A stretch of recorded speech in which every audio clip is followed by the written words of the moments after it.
todas y todos. Vamos a iniciar un poquito corriendo porque el tiempo es bastante corto y después seguramente va a faltar espacio para explicar algo que todavía genera en el Perú una polarización importante. Sucede con el gobierno de Velasco lo mismo que sucede con el informe de la Comisión de la Verdad. No ha calado ni se ha formado un sentido común alrededor, se ha generado más bien una polarización que impide a veces entender, pero que este libro precisamente intenta abordar sin tratar de caracterizar si era fascista, pequeño burgués, etcétera, como sucedió en su momento. Tenemos aquí a uno de los autores, que es Carlos Aguirre, porque el otro autor está ausente, que es docente en Inglaterra, Pablo Drinot, pero está Carlos, que va a hacer una presentación después de los comentarios, o antes. Mejor después, ¿no? ¿Tú qué dices, Carlos? Después. Después. Sí, por si acaso hay críticas. Y entonces tenemos a Carlos, repito, que es doctor graduado en Minnesota y que actualmente ejerce la docencia en Oregón, en Estados Unidos. Y él ha escrito el libro de Bandolero, si no recuerdo mal, y otros libros más sobre esclavitud, bandolerismo, etc.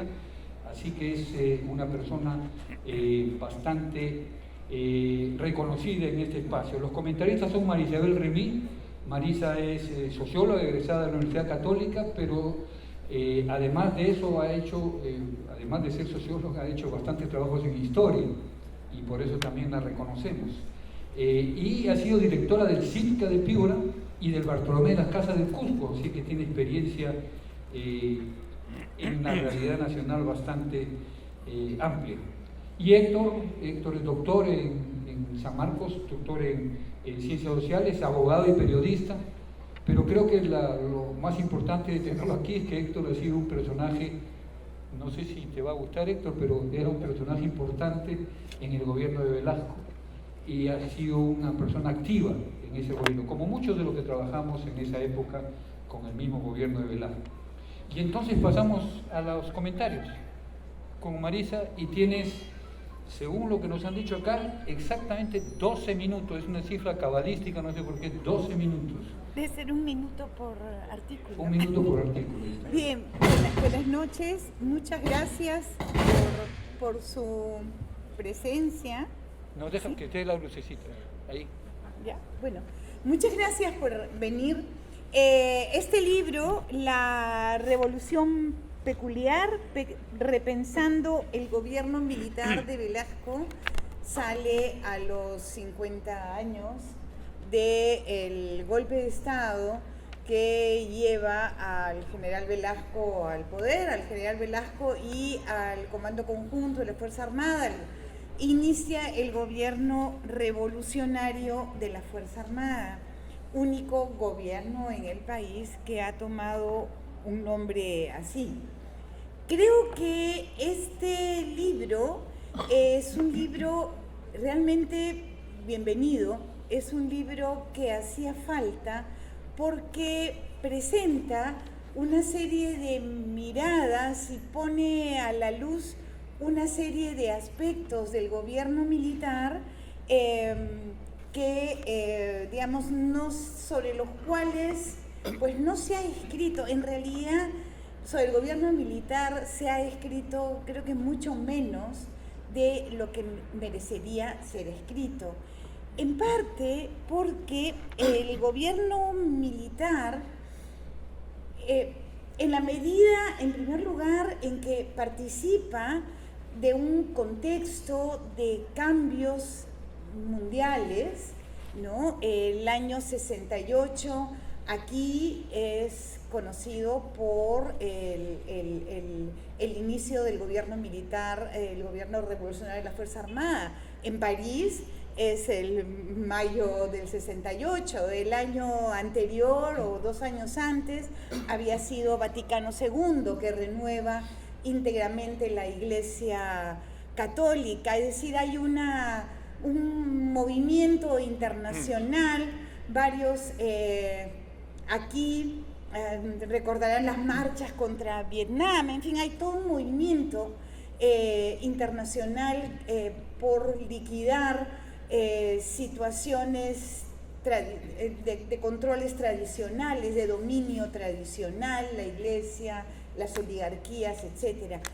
El propio gobierno militar surge, digamos, luego de un proceso que venía desde Manuel Prado, de intentos tímidos, pero ya sostenidos, de modernización del aparato industrial, de las comunicaciones, de la central hidroeléctrica del Mantaro, en fin, y donde ya se discutía sobre la necesidad de una reforma agraria, etc. Entonces, no es un acontecimiento excepcional, es un acontecimiento dentro de su tiempo, pero es un acontecimiento que tiene, digamos, algún autor lo dice, desencadena procesos que llegan al presente.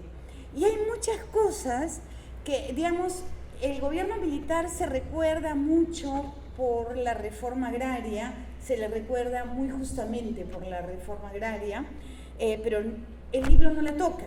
El libro toca una serie de otros aspectos del gobierno militar notablemente interesantes. El artículo que empieza, por ejemplo, el de Carlos Aguirre,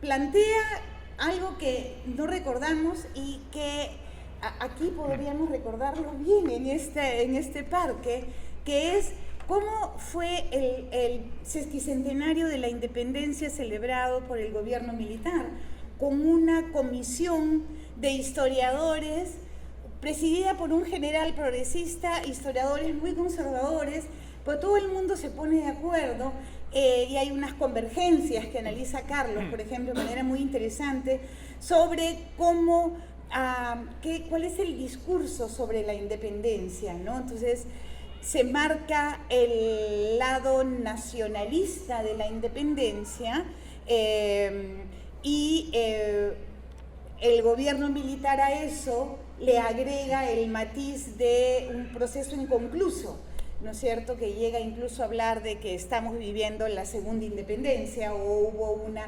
independencia construida con esfuerzos nacionales y de ahí los, ¿cuántos tomos? 84 tomos de la colección documental de la independencia del Perú, digamos, mostrando las diferentes fases, procesos, etapas, etc. Acá lo veo a Heraclio Bonilla y justo pensaba cómo, por ejemplo, el gobierno militar levanta un discurso nacionalista sobre la importancia de la participación nacional en la independencia y luego, un año después, creo, sale el libro de Heraclio en que discute la independencia concedida, en fin, lo recuerdo porque es un periodo de debates muy fuertes, pero que se hacen cosas muy grandes. El gobierno de Velasco, esto no sale mucho en el libro, no tan de manera tan detallada, pero así como saca una colección documental para el estudio de la independencia del Perú ¿me quedan 5? Sí, ya, de 80 tomos, construye este parque, que es una cosa monumental, donde además Tupac Amaru tiene un espacio predominante y tal. Hay varias cosas que salen en ese momento y que son controversiales. Una es, por ejemplo, lo que decía la independencia nacional o la independencia concedida. La otra es el rol de Tupac Amaru, que también es explorado en el artículo de Charles Walker, en el libro. ¿Por qué, cómo el gobierno militar levanta de esta manera, cómo se encuentra con esta imagen de Tupac Amaru? Además, la historia de Tupac Amaru y la imagen de Tupac Amaru, hay reproducciones de Ruiz Durán fantásticas sobre esos afiches, en fin, pero son temas controversiales, ¿no? Tupac Amaru en ese momento fue muy importante para mucha gente en el Perú. Para mí es un personaje central de la historia, pero su carácter indígena o mestizo no termina de, digamos, ser aceptado por muchos, ¿no? ¿Por qué cuando se sacó el monumento de Pizarro de la Plaza de Armas no se puso ahí el de Tupac Amaru y en vez de eso se puso una bandera? Porque no tenemos nada sino una cosa abstracta, ¿no? Como una bandera que puede considerarse simbólica, ¿no? Para el gobierno militar no, se apostó por Tupac Amaru. El libro entonces levanta una serie de temas de este proceso que, como digo, llega hasta ahora. Me gustó mucho encontrar cosas como, no solamente, digamos, hay un artículo que es sobre Chavimochic, uno de los autores, Mark Carey, que hace una cosa sobre Chavimochic, pero que no lo hizo el gobierno militar, pero que recuerda, por ejemplo, que tan importante como la ley de tierra fue la ley de agua. La ley de agua, el agua era del patrón, pues, ¿no? Y entonces el agua pasa a ser del Estado y lo es hasta ahora. Y ha habido muchos intentos de privatizar, pero ese es un punto que quedó.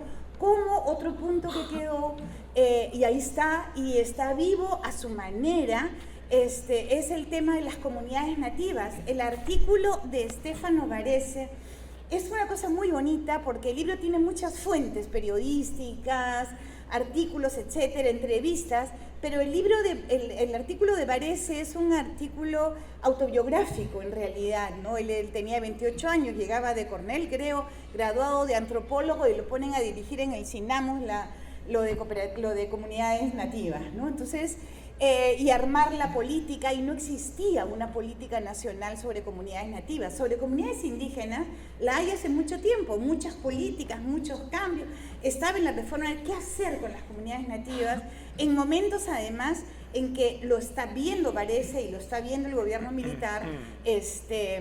Acababa de ver el gobierno de Belaúnde, que había abierto la marginal, haciendo que la gente de la sierra y la selva se fuera a ocupar tierras vacías, que eran las tierras que perdían las comunidades nativas. Entonces ellos empiezan la defensa de las comunidades nativas y está la ley de agua, entonces están las comunidades nativas. Hay como que muchos elementos que siguen presentes. Lo que me parece interesante también solo que no continuó. No, hay un artículo muy bien hecho, muy bonito, sobre Sinamos. No había leído, no recuerdo haber leído mucho sobre Sinamos, que creo que fue algo muy importante.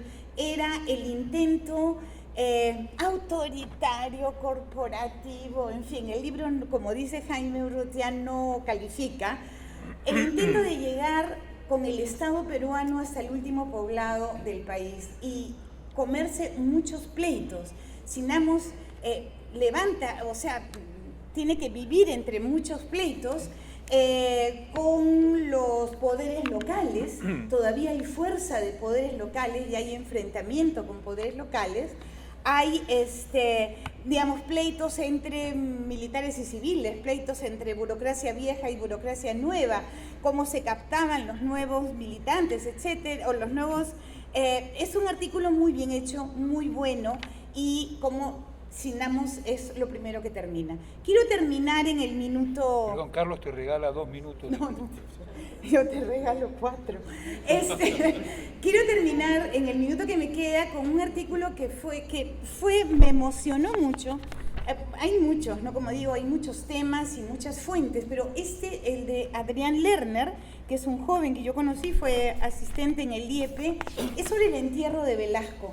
Y ahí, por lo menos a mi generación, sí nos dice algo muy personal, está muy bien escrito. Se llama ¿Quién enterró la revolución y enterró a Velasco? Y es un poco la disputa por el cuerpo de Velasco entre la oficialidad que intentaba hacer un entierro formal con policías, soldados, charreteras y cosas, y 250.000 de personas que salieron a la calle. Ahí no habían redes sociales para convocar, simplemente fueron y empezar a pedir el cuerpo del general Velasco para llevarlo en hombros del pueblo al cementerio, ¿no? Realmente emocionante, precioso, muy lindo artículo, que entonces le da este tono fuertemente popular al artículo. No comento el de Trinot porque me falta tiempo, que también es muy interesante. En realidad, todos los artículos del libro son muy interesantes, muy novedosos, y entonces presentan una imagen renovada realmente del gobierno militar. Gracias, Marisa. Héctor. Gracias, buenas noches. No hay mucho tiempo. Seré muy sintético. Bueno, el libro tiene artículos de Carlos Aguirre, La Segunda Liberación, el nacionalismo militar y la conmemoración del sesquicentenario de la independencia. Un artículo sobre la Revolución Peruana y la reinvención de Túpac Amaru, de Charles Walker. ¿Quién enterró la revolución? El funeral de Juan Velasco Alvarado, de Adrián Lerner. Recordando a Velasco, las memorias en conflicto, de Paulo Drinot. Politizando la educación, la reforma del año 1972 en el Perú, de Patricia Oliat. A fuego y sangre, la Confederación Campesina del Perú, de Patricia Heilman. Velasco, retórica nacionalista y cultura militar en el Perú, de Lourdes Hurtado.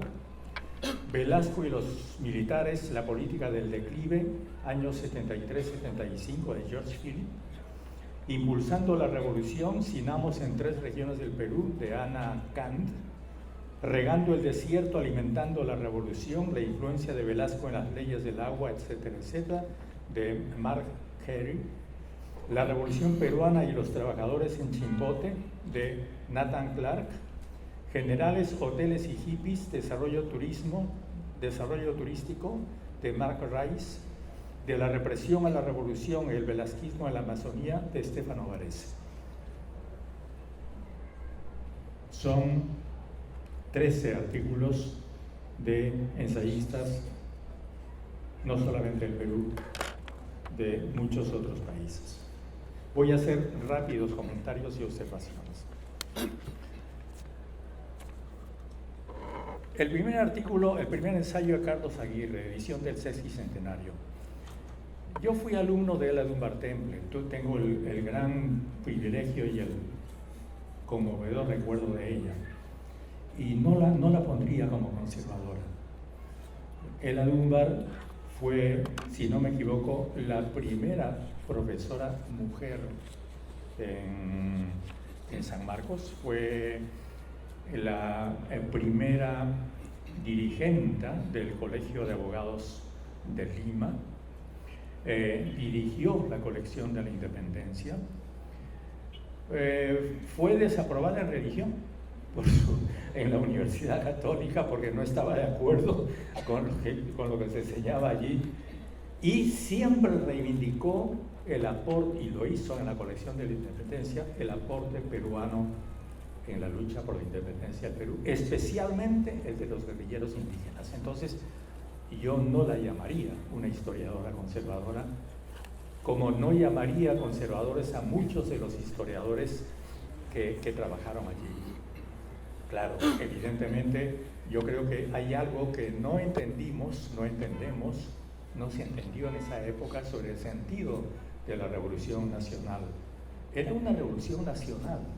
La aspiración de esa revolución era ser nacional y, por tanto, englobaba a muchos sectores, no necesariamente de la izquierda tradicional, que además estaba en gran parte en la oposición. Entonces, yo creo que ahí todavía nos falta entender el carácter englobador, integrador que tenía ese esfuerzo militar. Tan es así que hubo militares conservadores que fueron leales a Velasco hasta el fin, mientras que muchos de los militares izquierdistas, me voy a permitir usar la palabra fea, lo traicionaron. Entonces, esa es una paradoja que nos habla mucho. Sobre el artículo de Charles Walker, El general y su héroe, es un artículo muy interesante, rescata mucho de la manera como en el proceso revolucionario se manejó la comunicación, sobre todo la comunicación visual. Lo único que diría es: no nos olvidemos de que no todo fue Ruiz Durán.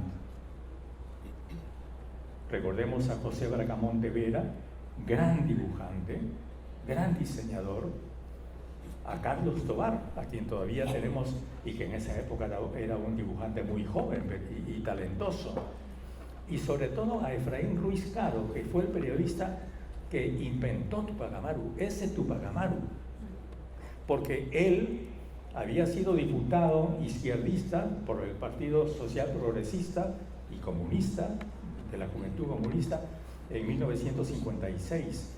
Él entendía lo que significaba Tupac Amaru, entendía lo que significaba la comunicación de masas, era periodista y creo que no debe ser olvidado. Coincido con María Isabel. El texto de Lerner es un texto realmente conmovedor. Yo solamente tendría que decir, bueno, es muy poco tiempo, me ha sorprendido y he descubierto algo que yo no sabía, que Velasco murió no como resultado del aneurisma, sino como resultado de una pancreatitis. He conversado con muchos médicos amigos y algunos de ellos coinciden en que la pancreatitis puede ser inducida en la mesa de operaciones. Basta un milimétrico corte y ese paciente se va con los días contados. Y yo lo único que quiero decir, no me arriesgo a dar ninguna hipótesis, lo único que quiero recordar, que en esos años en que muere Velasco víctima no del aneurisma, sino de una pancreatitis que además es imposible reconstruirle no, ni en autopsia ni en una exhumación, porque es una enfermedad que afecta a los órganos blandos. Esos años murieron el general de la Fuerza Aérea Alberto Arturo Bachelet, padre de la presidenta, la que fue presidenta de Chile, asesinado el 12 de marzo del 74, el general Augusto Lutz, envenenado por la DINA en Chile en 1974, el general Oscar Bonilla, muerto en un accidente de helicóptero extraño en 1975, Pablo Neruda, a quien le introdujeron un estafilococo dorado en una operación de cáncer en Chile, el general Carlos Prats, que fue asesinado junto a su esposa en Buenos Aires en septiembre de 1974 en un atentado terrorista, el general Juan José Torres, secuestrado y asesinado el 2 de junio de 1976 en Buenos Aires, Jaime Roldós Aguilera, presidente ecuatoriano, cayó en un accidente de aviación el 24 de mayo de 1981, el general Rafael Hoyos Rubio, presidente del Comando Conjunto de las Fuerzas Armadas, sobreviviente del proceso velasquista, el que fue el que sacó a Belaúnde de Palacio, que murió en un extraño accidente en su helicóptero en junio del 81, Marcelo Quiroga Santa Cruz, fundador del Partido Socialista de Bolivia, apresado en el local de la Central Obrera Boliviana y asesinado ametrallándolo el 17 de julio del 80 durante el golpe García Mesa, el general Omar Torrijos Herrera, presidente de Panamá, muerto el 31 de julio del 81 en un extraño accidente de su helicóptero, y finalmente Eduardo Frei Montalva, que no era ningún revolucionario, era un demócrata cristiano, que incluso había apoyado al gobierno de Pinochet al comienzo, muerto en enero del 82, luego de una cirugía del aparato digestivo, en la cual se encontraron en sus restos de gas sarín. Entonces, desde los años de la muerte de Velasco hasta el 81, tenemos una hilera de asesinatos de la gente que podría haber dirigido América Latina en los años siguientes. Yo solamente quiero decir eso. El artículo de Paulo Drinó, recordando a Velasco la memoria colectiva, es interesantísimo. No está él aquí presente, desgraciadamente, pero yo quiero felicitarlo a la distancia porque es un artículo muy moderno, porque nos lleva al análisis de las redes y, por supuesto, también nos lleva a examinar todo el lenguaje grotesco y grosero que se usa en las redes, especialmente contra Velasco. Pero justamente por eso, por analizar un tema tan nuevo en la tecnología, creo que es muy importante y muy interesante. El texto de Patricia Olliart reivindica también lo que dije acerca del sentido que tuvo la conmemoración de Ayacucho en el Perú en esa época, porque el esfuerzo por la educación también fue un esfuerzo integral, al frente del cual, como sabemos, estuvo otro profesor de San Marcos, Augusto Salazar Bondi, gran filósofo y un hombre absolutamente honesto. Quiero solamente aclarar algo que Patricia dice. Ella dice que el SERP, el Sindicato de Educadores de la Revolución Peruana, estuvo afiliado al SINAMOS. Eso no es cierto. SINAMOS se opuso a la organización del SERP, porque el SERP, el objetivo de quienes lo organizaron era enfrentarlo al SUTEP. Y el SUTEP, mal que bien, era el sindicato único de la educación peruana y no había por qué dividirlo. Y nosotros, permítanme que use el plural allí, nos opusimos desde el comienzo hasta el final. Así que eso creo que es un pequeño o grande error histórico que no conviene dejar sin corregir. El artículo de Patricia Hellman, A Fuego y Sangre, la CCP y el régimen de Velasco, también es interesante porque nos permite reivindicar el rol que el proceso revolucionario asignó a las organizaciones de la Ley 19.400, las ligas agrarias. En ese artículo se dice que la Ley 19.400 prohibió a las organizaciones campesinas. No es cierto tampoco, porque las organizaciones campesinas no estaban registradas, no había manera de prohibirlas. La CCP, las dos CCP, la de Saturnino Paredes y la de, la que estaba bajo la influencia política de Díez Canseco y del Partido Unificado Mariateguista, no figuraban legalmente. Lo que disuelve la Ley 19.400 es la Sociedad Nacional Agraria, que era la organización de los latifundistas, que ya no tenía sentido de estar en la medida en que la propiedad estaba siendo transferida. La Sociedad Nacional Agraria y todas sus organizaciones base, entre ellas las sociedades de ganaderos, y precisamente es la Sociedad de Ganaderos y el Fondo de Ganaderos de Cajamarca los que encabezaron, motivaron y financiaron el incendio de Sinamos, de la oficina de Sinamos en Cajamarca. De manera que ahí también hay un error que sería interesante corregir. Todas estas correcciones, por supuesto, tienen la mejor voluntad y el mejor ánimo.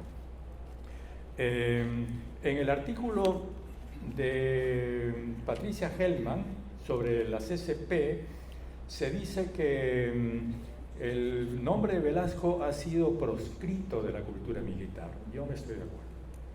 Miren, quizá porque el ensayo debe haber sido escrito hace 3 años, pero hace 2 años hemos tenido un gran seminario sobre Velasco de 1 semana, tiempo completo, realizado por el Centro de Estudios Histórico-Militares del Ejército. Yo estuve invitado allí y muchos otros civiles, y participaron historiadores de la Universidad de San Marcos con historiadores militares. Entonces, y hubo justamente ese año o el año anterior una promoción de militares que salía de la Escuela de Guerra que tuvo el nombre de Juan Velasco Alvarado. Entonces, digamos que el nombre de Velasco sigue siendo polémico y discutido en el medio militar, como además en todo el Perú, pero no sería tanto para decir como que está proscrito, digo yo. Y a propósito, esperamos invitar a esos amigos militares a un homenaje que vamos a hacer al general Velasco el 3 de octubre, esperamos en la Universidad de San Marcos, que fue la universidad que se opuso a Velasco, con apoyo de la Facultad de Ciencias Sociales, que queremos hacerle un gran homenaje y al cual están ustedes invitados. Pero, disculpa el comercial, Jaime. No conviene. Bueno, y como el tiempo Y como el tiempo se me está terminando, solamente quiero decir, coincido también con María Isabel allí, con Marisa, el artículo de Stefano Varese es un gran artículo, realmente es un gran artículo, porque no solamente nos habla del sentido que tuvo la Amazonía en esa época, de la gran reivindicación histórica que se hizo, y que Stefano, como él y Alberto Chirif, como jóvenes antropólogos, realizaron, luchando incluso dentro del proceso revolucionario, porque, perdón, no estamos hablando de que eso era uniforme. ahí había una lucha intensa, había tensiones tremendas en las que muchos de nosotros participamos. Bueno, el tiempo se me está acabando y yo quisiera solamente decir unas cuantas líneas repitiendo aquello que dice Paulo Drinot en su artículo. ¿Qué nos quedó de todo esto? ¿Qué nos queda de todo esto? ¿Cuál es el legado de Velasco hoy día? ¿Y cómo proyectamos a Velasco y a sus compañeros al futuro? Digo, citándolo a él, y él a su vez cita a mucha gente cuyos testimonios y comentarios ha recogido de las redes sociales. Una aspiración colectiva por el orden y por la justicia social, por una posición más elevada del Perú en el mundo. Muchas gracias. Gracias, Víctor.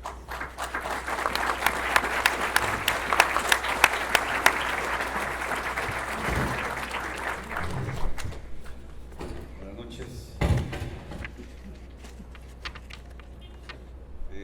Imagino que todos estarán de acuerdo en que hubiera sido mejor que continúe hablando Héctor, pero pues hay que cumplir el programa y no me queda más que usar estos últimos minutos para decir algunas palabras.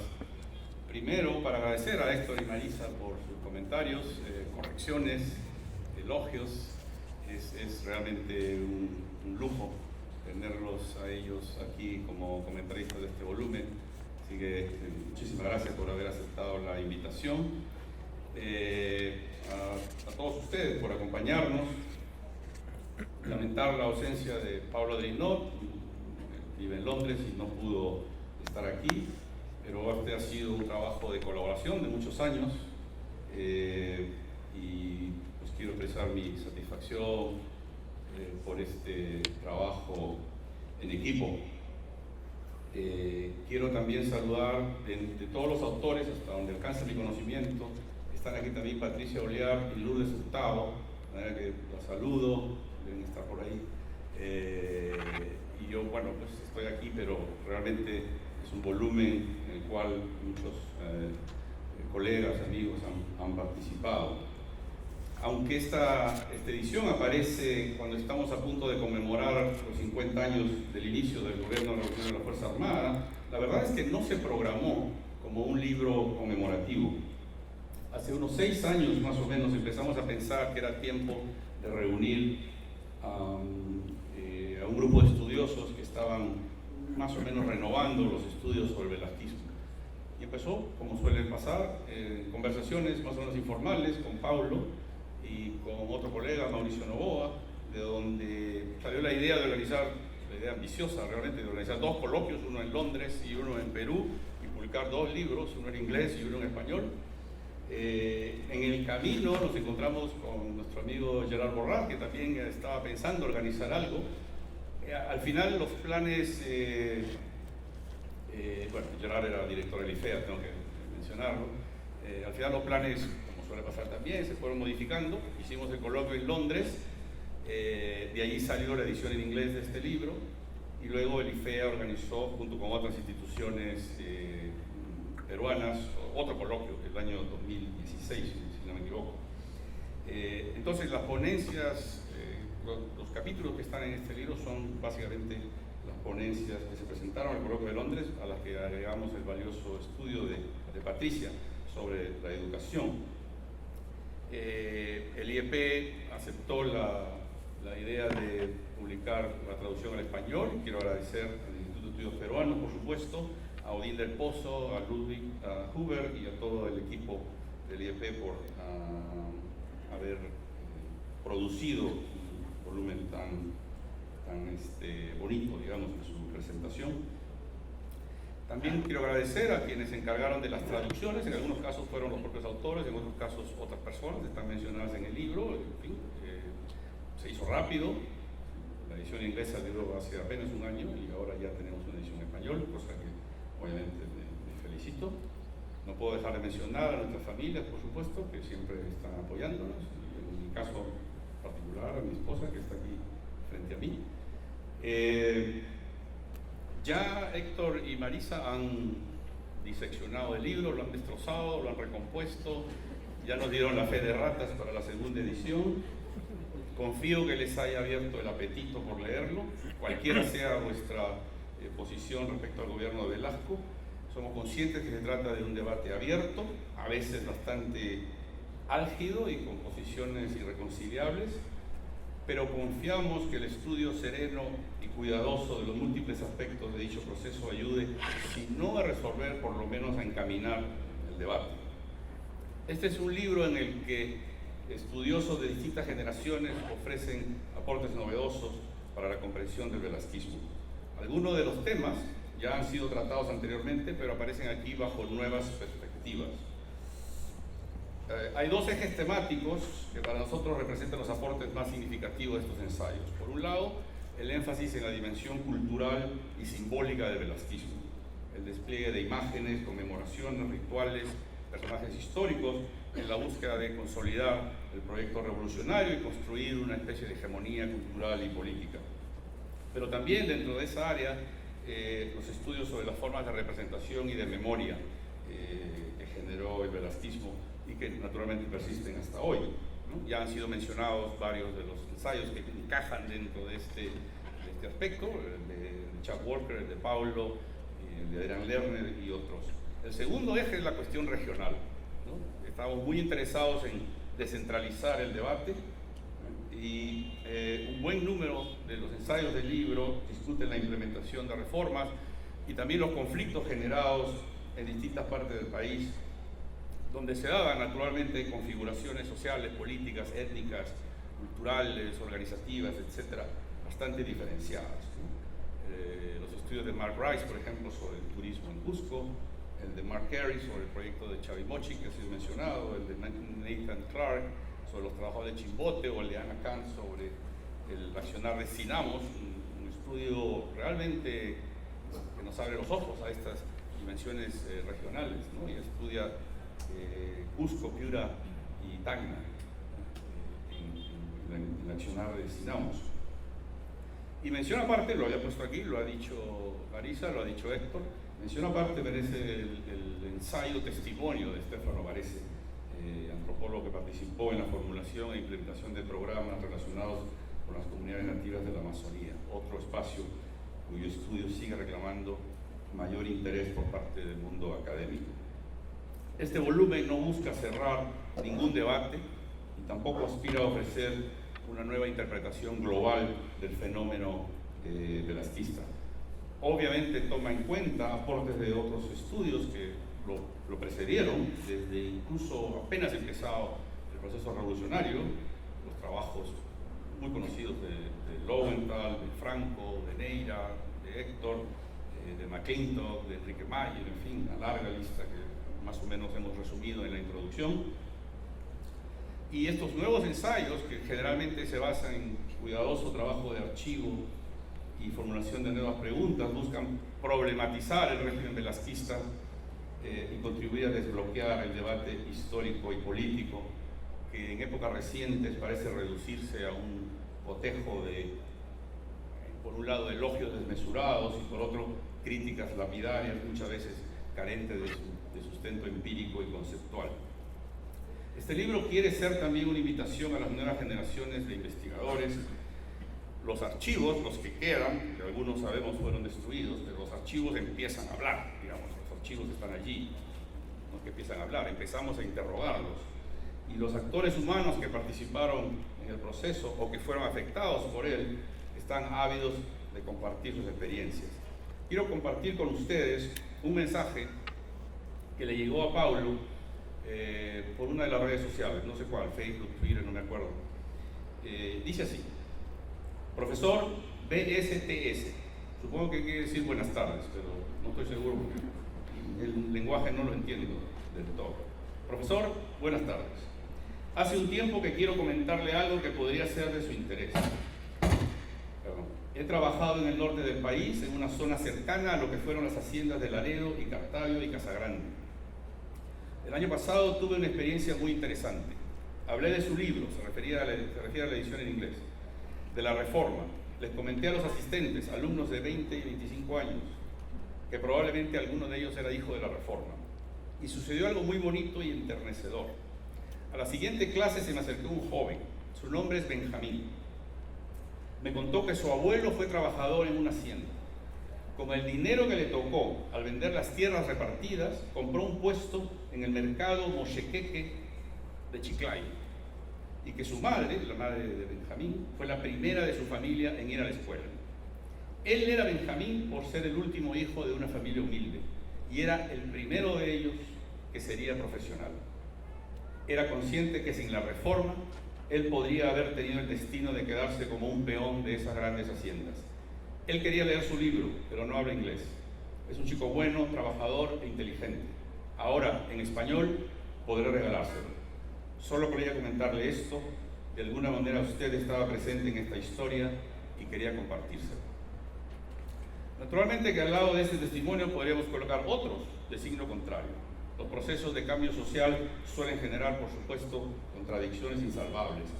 Pero creo que una historia como la de Benjamín y su familia debería hacernos pensar seriamente sobre las profundas repercusiones que tuvo el proyecto velasquista y la necesidad que hay de valorarlo en su justa dimensión. El Perú nunca más fue el mismo, y yo personalmente estoy convencido de que muchas de las cosas que en las últimas décadas han mejorado en el país tuvieron su punto de partida esa madrugada del 3 de octubre de 1968. Muchas gracias.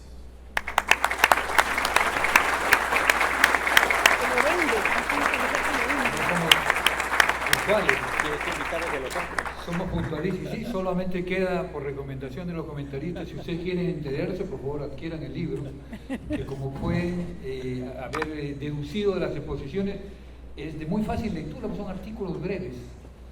Yo me leí ahora en la mañana tres, más o menos en un tiempo relativamente corto, y son todos muy interesantes. Me parece que vale la pena que ustedes adquieran este libro, porque además no hay un libro así similar para el gobierno revolucionario o de Velasco, como quieran llamarlo, o militares, como quieran llamarlo.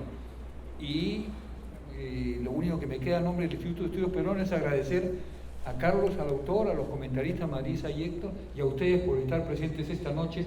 Me imagino que pueden comenzar a debatir apenas levantemos la sesión. Gracias.